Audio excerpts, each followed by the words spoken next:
এই রাজ্জাব, তোকে বারবার নিষেধ করার পরও তুই ওকে কেন ডিস্টার্ব করছিস? তোর লজ্জা হয় না? তুই এত নির্লজ্জ কেন? বাবা তুমি এখানে? হ্যাঁ আমি এখানে। তোদের মতো ছেলেদের অপকর্মের জন্যই মানুষ রাস্তায় দাঁড়িয়ে 999-কে কল করে পুলিশ ডাকে। হেই, তুই এত নির্লজ্জ কেন রে? তোর নিজের প্রতি লজ্জা হয় না? স্যার, এটা আপনার ছেলে? হ্যাঁ মা, এই বেয়াদবটাই আমার ছেলে। আমি ওকে ঠিক মতো মানুষ করতে পারি নাই। কিন্তু বাবা। চুপ থাক, একটা কথা বলবি না। এতদিন আমার সরলতা দেখেছিস, ভালোবাসাটা দেখেছিস। আজকে তোকে থানায় নিয়ে গিয়ে বুঝিয়ে দেবো যে আমি প্রয়োজনে কতটা কঠোর হতে পারি। একে থানায় ধরে নিয়ে যাও।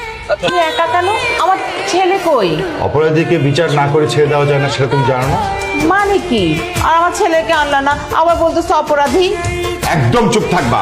ওই মেয়ের আশেপাশে হতে থাকবি, আর মেয়ের ছায়াও তুই পারাবি না বলে রাখলাম। মাহি, দাঁড়া দাঁড়া, তোমার সাথে আমার কিছু কথা আছে।